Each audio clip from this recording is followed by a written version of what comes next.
I was just fired. That's the simplest way to say it. The sentence itself is clean. 4 words, a small, sterile, corporate execution. The reality was much messier. It happened on a Tuesday, under the humming fluorescent lights of a conference room named Zen, a space I had personally designed the marketing launch for 2 years prior. The man across the polished table was Julian Croft, the new CEO of Aura Wellness. He was handsome, in the way a catalog model is handsome, a collection of well-arranged, generic features.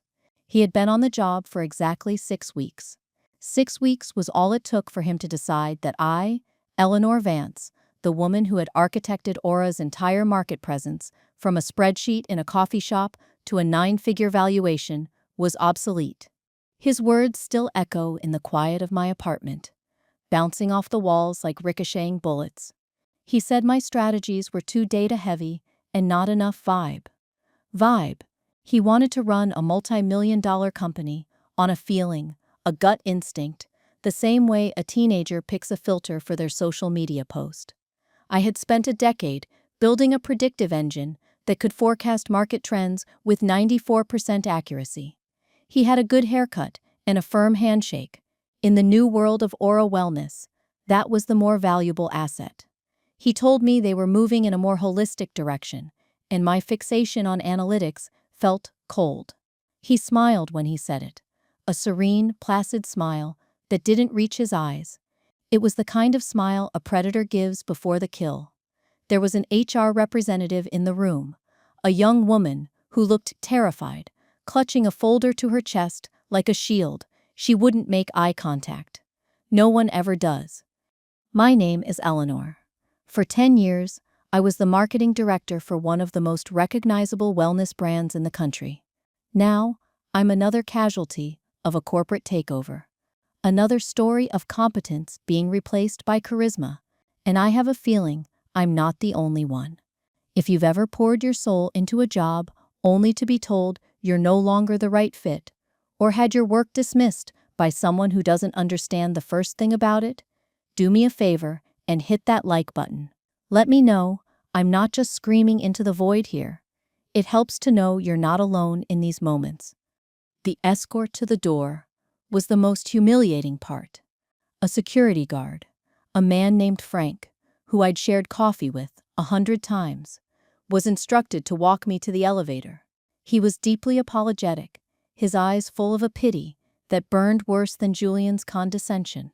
He carried my box of personal effects, which was pathetically small, a worn copy of a statistics textbook, a framed photo of my late father, a chipped coffee mug that said, "Actually, the data says."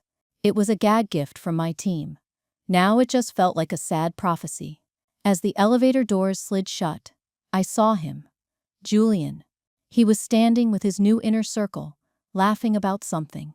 He caught my eye for a split second, and his smile tightened. It was a look of triumph. He hadn't just fired me. He had won. That's what he thought, anyway. He believed the game was over. He had no idea I was about to change the rules. He had no idea that in firing me, he hadn't just lost a marketing director. He had created a prophet who was about to forecast his own spectacular demise, and I was going to do it in public, for the whole world to see. The drive home was a blur of traffic lights and the low hum of the engine. My hands were locked on the steering wheel, my knuckles white. I didn't turn on the radio. The silence was a heavy blanket, and I let it suffocate me. I parked in my designated spot, turned off the car, and just sat there for a long time, watching the dust motes dance in the single beam of sunlight cutting through the concrete garage. The shock was beginning to wear off, replaced by something much colder and heavier. It felt like a block of ice forming in my stomach, a slow, creeping dread that spread through my veins. This wasn't just a job. Aura wasn't just a company. It was my creation. I had named it. I had chosen the Pantone color for the logo. I had written the code for the first customer database on my own laptop over a long weekend, fueled by cheap coffee and a desperate hope that I was building something that would last. I finally made my way up to my apartment. The key felt strange in my hand, foreign. The silence inside was different from the silence in the car. It was an accusatory silence. The whole place looked like a museum of a life that no longer existed. On my desk was the monitor, still displaying the dashboard I had built, the one that tracked every conceivable metric of Aura's health: customer acquisition cost, lifetime value, social media sentiment, churn rate. It was a symphony of data, and I was its conductor. Now, the orchestra had been silenced. I walked over and shut the monitor off. The screen went black, reflecting my own pale, drawn face. That's when the dam broke. It wasn't a loud, screaming breakdown. It was a quiet, gut-wrenching implosion. I sank to the floor, my back against the leg of the desk, and the tears I had been holding back since that conference room began to fall.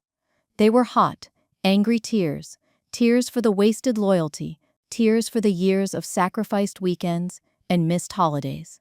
I had given them my 20s and half of my 30s. I had given them the best of my mind, my relentless, obsessive, detail-oriented brain. And in return, they gave me a cardboard box and a pitying look from a security guard. My mind started to spiral backwards, a frantic, disjointed slideshow of the past decade. I remembered the beginning. Aura was just an idea then, a side project of the original founder, a brilliant but scattered nutritionist who had a great product but no idea how to sell it. I was just a junior analyst at a different firm, but I saw the potential. I built a business plan on spec, a 100-page document filled with market analysis, demographic targeting, and 5-year growth projections. I presented it to him in a dingy office that smelled like old paper. He hired me on the spot. We were a tiny team. We did everything. I designed the packaging. He blended the smoothies. I wrote the ad copy. He sourced the organic kale. We were scrappy and brilliant, and we were going to change the world. And we did. We grew. We hired people. I built a team of the smartest, most passionate analysts and creatives I could find. We were a data-driven powerhouse in an industry that ran on cliches and celebrity endorsements. We didn't guess. We knew. We tested everything, measured everything, optimized everything, and it worked. Every quarter, we broke records. Every year, we doubled in size. I wasn't just the marketing director. I was the architect. I had built the entire foundation, the load-bearing walls that held the whole thing up. And Julian Croft had just taken a sledgehammer to them because he preferred the vibe of a different floor plan. My thoughts drifted to Anya Sharma. She had been the COO of Aura for most of my tenure, a sharp, formidable woman who was my mentor, my champion, my only real ally in the C-suite. She was the one who truly understood what I was doing. She came from a background in logistics and saw the company as a beautiful, complex machine. I managed the engine of growth. She managed the chassis that held it. We spoke the same language, the language of numbers, of systems, of cause and effect. We'd have lunch once a week, and she would pick my brain, challenge my assumptions, push me to be better, sharper. She saw the value in my fixation on analytics. She called it our crystal ball. But Anya's brilliance was also her downfall. The board, composed mostly of older men who had inherited their positions, found her intimidating. They said she was too aggressive, not a team player. It was all coded language for a woman who is smarter than us and doesn't pretend otherwise. 3 years ago, they forced her out. They replaced her with a man who was famous for his rousing speeches and his complete inability to read a balance sheet. His name was Mark, and his primary skill was taking credit for the work Anya had already done. Her ousting was a quiet coup, a foreshadowing of my own fate. The company had a pattern. It elevated charismatic men and discarded brilliant women. I had been naive to think I would be the exception. I had stayed out of loyalty to my team and to the memory of what Aura was supposed to be. I thought I could protect my little corner of the company, my data-driven sanctuary. I was wrong. The night Anya was forced out, she and I had a drink at a dark, quiet bar. She wasn't bitter. She was philosophical. She said, "They don't fear our failures, Eleanor. They fear our competence. It exposes them." Then she told me about a project she had been working on in her spare time, a thought experiment. She was building an AI model, a market analysis tool, but more advanced than anything we were using. It wasn't just predictive, it was diagnostic. It was designed to scrape not just financial reports and consumer data, but the unstructured, chaotic data of the internet. The sentiment in comment sections, the phrasing in press releases, the frequency of certain buzzwords in executive interviews. She called it Cassandra. Its purpose wasn't just to predict a company's success or failure, but to identify the specific human behaviors, the hubris, the nepotism, the denial that would lead to it. It was designed to diagnose corporate rot. After she left Aura, she took the core code with her. But we stayed in touch. For fun, as a hobby, I kept feeding Cassandra public data about our competitors. I refined its algorithms, taught it to recognize the linguistic tells of an overconfident CEO, the subtle shifts in social media chatter that preceded a product recall. It became my secret project, a mental whetstone to keep my skills sharp. I never thought I would need to turn it on my own company. The last 6 weeks under Julian had been a masterclass in corporate self-sabotage. I remembered my first major meeting with him. I had presented a detailed plan for our fall campaign, backed by months of A/B testing and demographic analysis. It was a solid plan, guaranteed to deliver at least a 20% return on investment. Julian had listened, nodding serenely, and then pushed my meticulously prepared slide deck to the side. He said, "Eleanor, this is all very thorough, but I feel like our aura is more turquoise, not this forest green." He wanted to change the entire color palette of the brand, a brand with a decade of recognition, because he had a feeling about the color turquoise. I tried to explain the psychology of color, the brand equity we had built, the cost of redoing all our packaging and digital assets.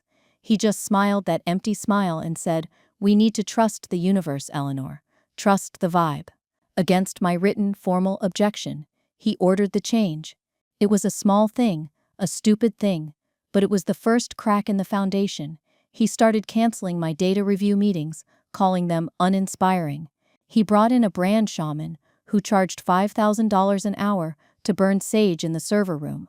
He launched a new product line, a celestial charged water based on a dream he'd had. I ran the numbers. The cost of production was astronomical, and the target market was, to put it mildly, non-existent. I presented him with a report predicting a catastrophic failure. He thanked me for my analytical perspective and threw the report in the bin. I pushed myself up from the floor. The tears had stopped. The cold block of ice in my stomach was still there, but it wasn't dread anymore. It was something else. It was solidifying. It was becoming resolve. My gaze fell on my personal laptop, sitting on the corner of the desk, the one I used for Cassandra. I walked over to it, my movements stiff, robotic. I opened it up. The screen glowed to life. And then, a notification popped up on the screen. A new message on a secure messaging app. It was from Anya. The timing was so perfect, it felt like a scene from a movie. I clicked it open. The message was short, just a handful of words, but they landed with the force of a tectonic shift. The message said, "They always underestimate the architects. Ready to show them the blueprints?" Something inside me snapped into place. The grief, the humiliation, the anger, it all coalesced into a single point of cold, hard clarity. This wasn't an ending. It was a beginning. Julian Croft thought he was running a company. He had no idea he was now the unwitting subject of the most detailed, real-time case study in corporate history. And the whole world was about to have a front-row seat. I typed back a single word, always. The resolve wasn't just a feeling anymore. It was a plan. A quiet, intricate, devastatingly precise plan. And it wasn't about revenge. I kept telling myself that. It was about proving a point. It was about demonstrating, on a global stage, the catastrophic cost of ignoring the data. It was about vindication, but not just for me. It was for Anya. It was for every competent person ever pushed aside for someone with a better smile and a worse idea. It was for my team, the brilliant analysts I had left behind, who were now at the mercy of a man who thought Sage could fix a server crash. This wasn't a personal vendetta. It was a scientific experiment, and Aura Wellness was my laboratory. My plan began to form, not in a fever of rage, but in the cold, quiet space of pure logic. Julian had fired the conductor, but he'd left the orchestra's instruments scattered all over the stage. He didn't understand what they were, so he didn't see them as a threat. That was his first mistake. My first step was to take a full inventory of my assets. The most important one was Cassandra. Over the past 3 years, my secret project with Anya had evolved into something incredibly powerful. It wasn't just a model anymore. It was an ecosystem. I had taught it to think in narratives. It scraped financial filings, patent applications, press releases, Glassdoor reviews, LinkedIn activity, even the transcripts from quarterly earnings calls.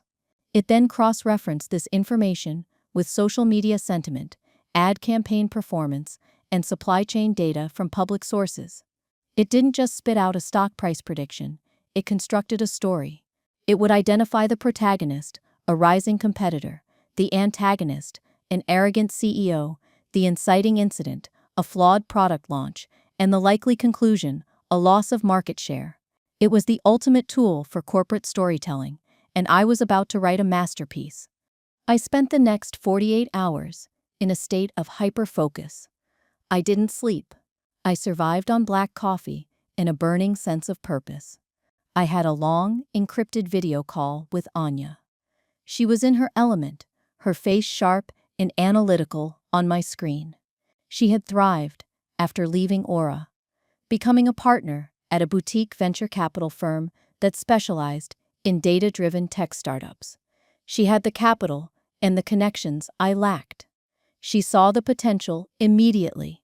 She said, "This isn't just about Aura, Eleanor. This is a proof of concept. If you can use Cassandra to publicly predict the trajectory of a company like Aura, you can write your own ticket. You won't need to look for a job. You can build your own company. We can fund it." It was a dizzying thought. The idea of building something new, something that was mine from the ground up, was a flicker of light in the darkness. But first, I had to execute the plan. It wasn't about revenge, we agreed, a mantra we repeated like a prayer. It was a strategic move, a portfolio piece, a demonstration of value. The fact that it would also result in the public immolation of Julian Croft's career was simply a fortunate byproduct. The second pillar of my plan was my network. Not the high-level executives, but the people in the trenches. The people who, like me, actually did the work. My most important ally was a young woman named Maya. She was a junior data analyst on my old team. Brilliant, ambitious, and fiercely loyal. I had hired her straight out of college and mentored her. She saw the world the way I did, as a set of patterns waiting to be understood. When I was fired, she was heartbroken. She sent me a message saying the office already felt like a ghost ship. The soul was gone. I knew I couldn't ask her to do anything illegal or unethical. I would never put her career at risk. That wasn't the plan. The plan was much cleaner, much smarter. Julian and his new team were incompetent, but their incompetence was my greatest weapon. They were so focused on the big, flashy things, the new turquoise logo, the brand shaman, that they were ignoring the fundamentals, the digital plumbing. That evening, I got a message from Maya. It was short and explosive. She wrote, "They haven't deprovisioned you." I stared at the message. It had to be a mistake. Standard procedure was to terminate all system access the moment an employee was terminated. I messaged back, "What do you mean?" Her reply came a second later. "Your high-level access to the third-party data APIs, the ones you set up for the sentiment analysis and the competitor tracking, they're still active. They're billed to a legacy account from the startup days. I don't think Julian even knows they exist." My heart started beating faster. It was the ultimate rookie mistake. These weren't APIs that gave me access to Aura's internal, proprietary data. That would be illegal. These were connections to massive, publicly available data aggregators, services that compiled social media trends, news mentions, and industry reports. I had negotiated the contracts and set up the dashboards myself. They were expensive, high-powered tools that funneled a torrent of real-time market information, and they were still linked to my personal authentication keys. Julian had fired the librarian, but left her a key to the entire public library, and he was still paying the subscription fee. This was a debatable point.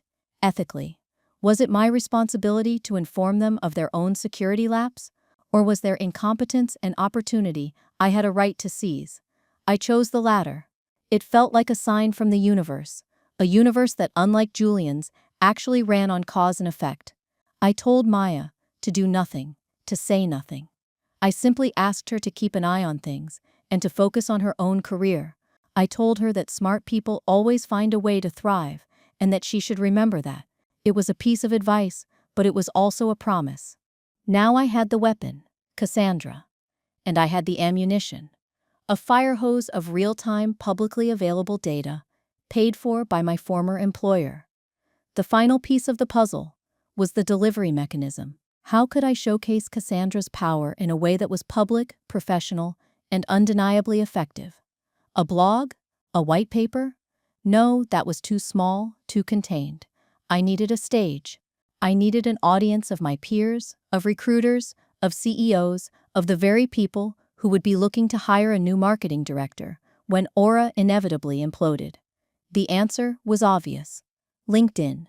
I would create a hypothetical case study series. I would invent a fictional company, a wellness brand that was a perfect mirror of Aura. I would call it Zenith Wellness. Its new CEO would be a charismatic, visionary leader who eschewed data in favor of his instincts. He would be a composite of every Julian Croft I had ever met.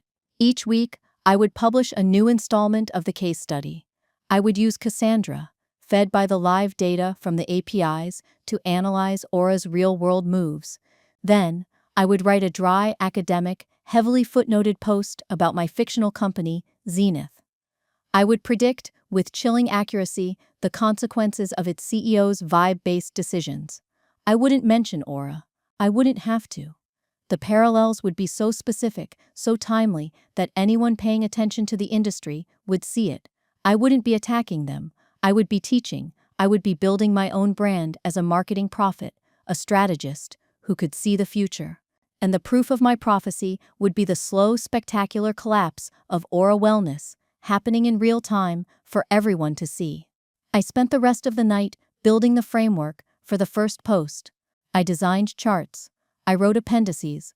I made it look like a doctoral thesis. It was dense, professional, and utterly damning. I felt a cold, exhilarating calm settle over me. The grief was gone. The humiliation was gone. All that was left was the work. Julian had wanted a story. He just didn't realize it was going to be a tragedy, and he was the main character. The first LinkedIn post went live on a Monday morning, exactly 1 week after I was fired. I remember my finger hovering over the post button. It felt like stepping off a cliff. There was no going back. The title was deliberately dry and academic. The Anatomy of a Vibe-Based Collapse, a Hypothetical Case Study, Part 1. The fictional company was Zenith Wellness, and its new CEO, a charismatic figure named Marcus Thorne, had just pivoted the company's strategy from data-driven precision to gut-feel intuition. The post was dense with analysis. I used Cassandra's output to build a model predicting the immediate impact of Zenith's new ad campaign, which, just like Aura's, involved a sudden, jarring shift in brand identity and a focus on abstract, spiritual concepts over tangible product benefits. My conclusion, backed by 3 separate charts, was precise. Zenith Wellness should expect a 12 to 15% drop in core audience engagement and a 20% increase in negative sentiment online within the next 14 days. I hit post, and then I waited. For the first few hours, nothing happened. A few of my former colleagues liked it, the ones who knew my work ethic. Then a marketing professor from a business school I respected shared it, commenting, "A fascinating and rigorous model of brand equity erosion, a must-read for my students. That was the first spark. The post started to pick up steam. People in the wellness and marketing industries began to comment. The initial reactions were all about the methodology. They were impressed by the depth of the analysis, the rigor of the hypothetical model. But then, the tone of the comments began to shift. A brand manager from a competing company wrote, "This feels familiar. Is anyone else at Aura Wellness getting nervous?" Someone else replied, "The celestial charged water reference is a little on the nose, isn't it?" They were connecting the dots. I never responded to those comments. I maintained a professional silence, letting the narrative build on its own.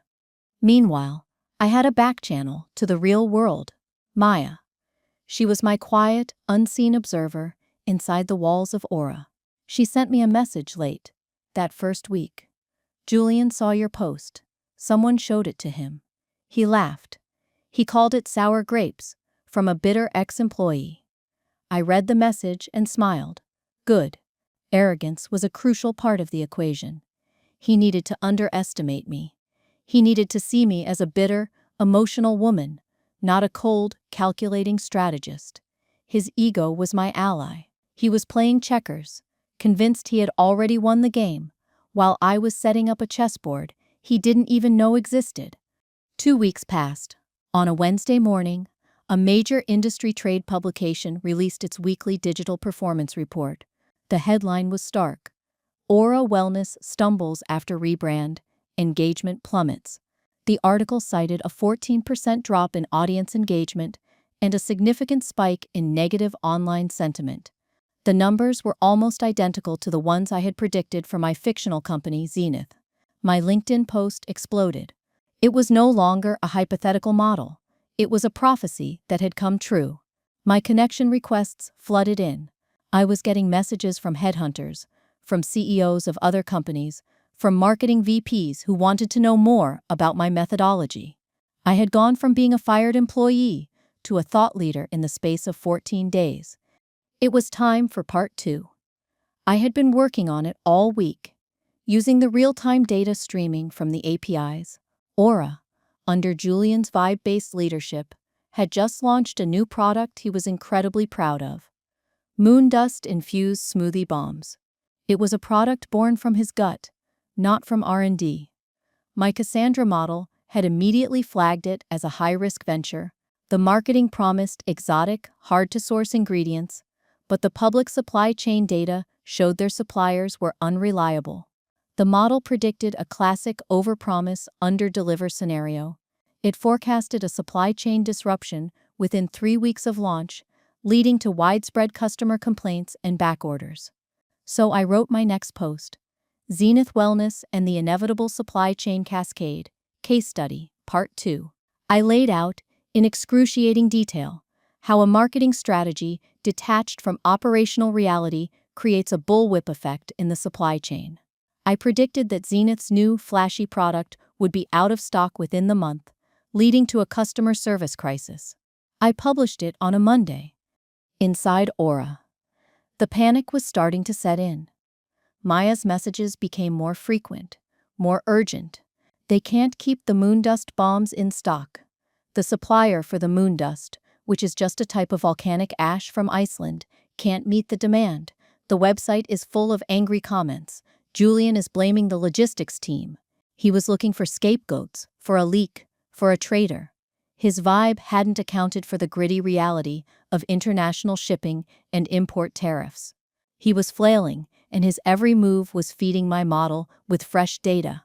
He held a company-wide town hall meeting, which was live-streamed, a move I'm sure he thought was bold and transparent.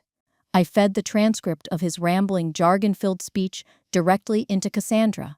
The model flagged a 78% probability that his words would decrease, not increase, employee morale.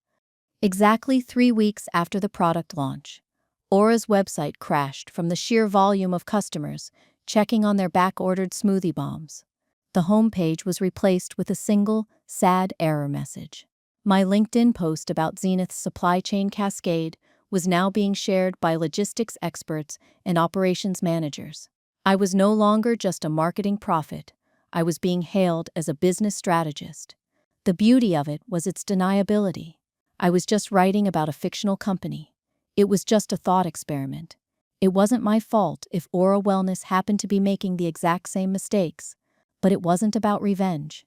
I repeated the mantra to myself, even as a cold thrill of satisfaction ran through me. It was about creating an unassailable record of my own competence and of his incompetence. The silent takeover of the narrative was complete. I owned the story of Aura's failure before it had even fully happened. The tipping point came with the third installment of my case study. By now, my LinkedIn series had a cult following. Marketing professionals across the country would wait for my Monday morning post like it was the next episode of a hit TV show. This time, the topic was talent. Cassandra's analysis of the internal mood at Aura, gleaned from Glassdoor reviews and the language used by employees on public social media, was grim. Morale was at an all-time low. The best people, the A players I had hired and trained, were feeling ignored and devalued. The model predicted a talent exodus, starting with the mid-level managers and senior specialists, the very people who kept the company running. My post was titled, "The Erosion of Human Capital When Vibe Replaces Value, Zenith Wellness, Part 3. It argued that a company that dismisses expertise in favor of sycophancy will inevitably lose its most valuable assets, its people. I predicted that within the next quarter, Zenith would see a significant increase in voluntary attrition among its most skilled employees.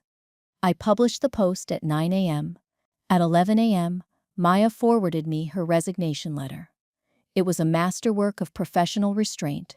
She thanked Aura for the opportunity, but stated that her career goals were no longer aligned with the company's new direction. She was joining a small, agile tech startup. She didn't need to tell me which one. Anya's firm had just funded it. Maya's departure was the first pebble in an avalanche. Over the next 2 weeks, a slow but steady stream of key personnel resigned from Aura. The head of digital analytics, the lead product developer for their most profitable line, a senior logistics manager. They weren't just leaving, they were updating their LinkedIn profiles, and many of them connected with me, liking my post on their way out. The message was public, and it was clear. The talent was abandoning a sinking ship. The exodus wasn't just internal. It started to spread to their clients. Aura had a massive, exclusive distribution deal with a high-end national retail chain called the Gilded Shelf. I had personally landed that account 5 years ago. It wasn't a contract based on numbers alone. It was built on trust. I had a deep, personal relationship with their CEO, a woman named Caroline. She was like Anya, sharp, no nonsense, and allergic to corporate platitudes. A week after my post on talent attrition went live, Caroline from the Gilded Shelf liked it. It was a small act, a single click, but in the world of corporate signaling, it was a nuclear bomb.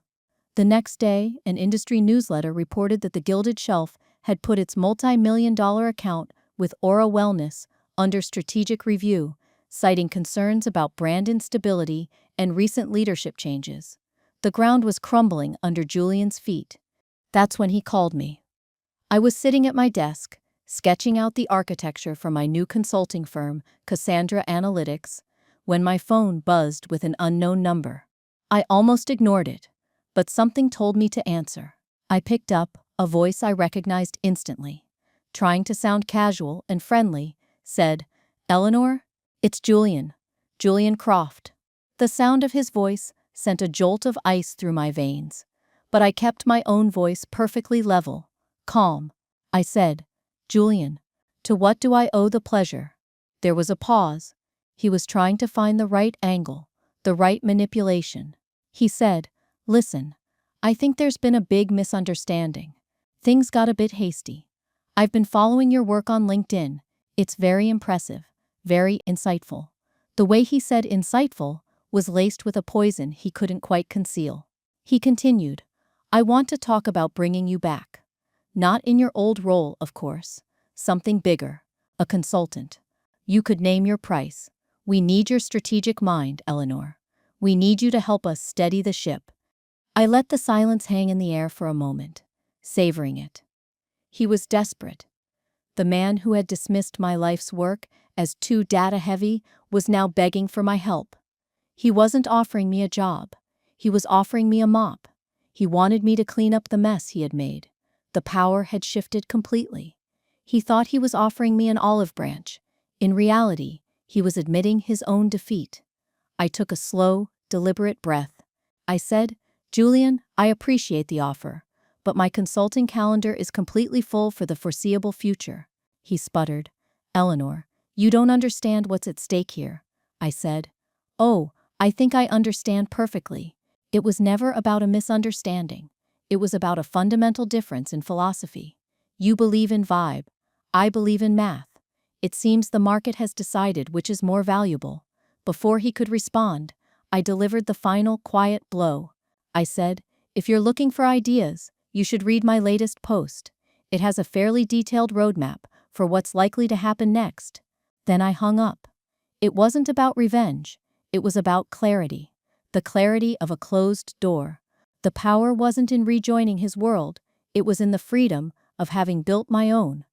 The final act was a matter of timing. Aura's quarterly earnings report was due to be released in 2 weeks. This was the moment of truth, the point where the narrative of social media sentiment and brand decay would be translated into the brutal, undeniable language of dollars and cents.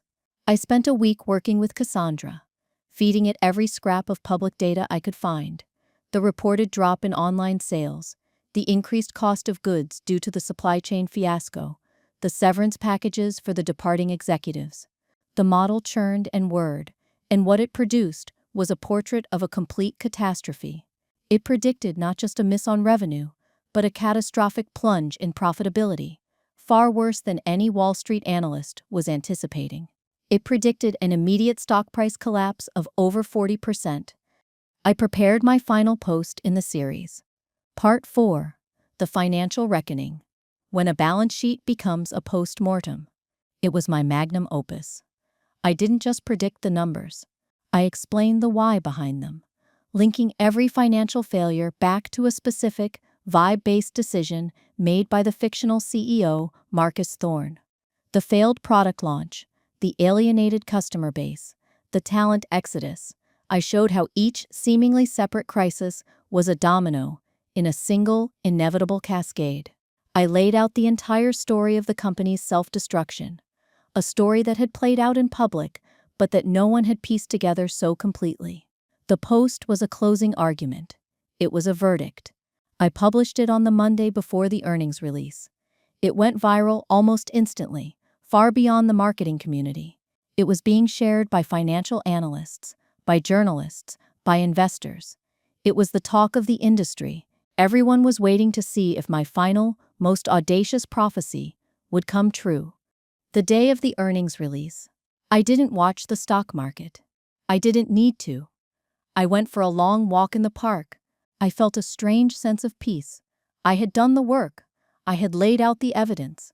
The outcome was no longer in my hands. It was a simple matter of physics.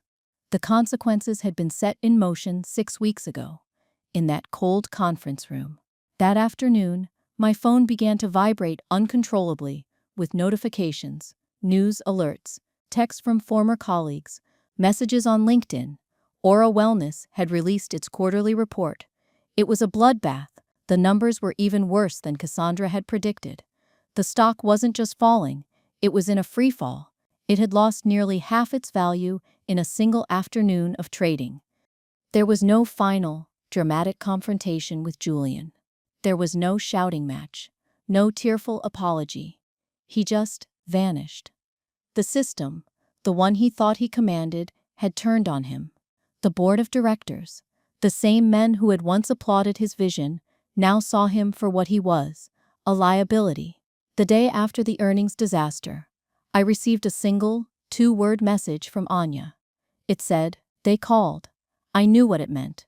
The board had called her, the woman they had once cast out, for advice, for a lifeline. Later that afternoon, a press release was issued. Julian Croft had stepped down as CEO of Aura Wellness, effective immediately. to pursue other opportunities. It was the most sterile, predictable, and devastatingly complete form of corporate execution. He wasn't fired with righteous anger. He was simply erased, a rounding error in the company's disastrous quarterly report.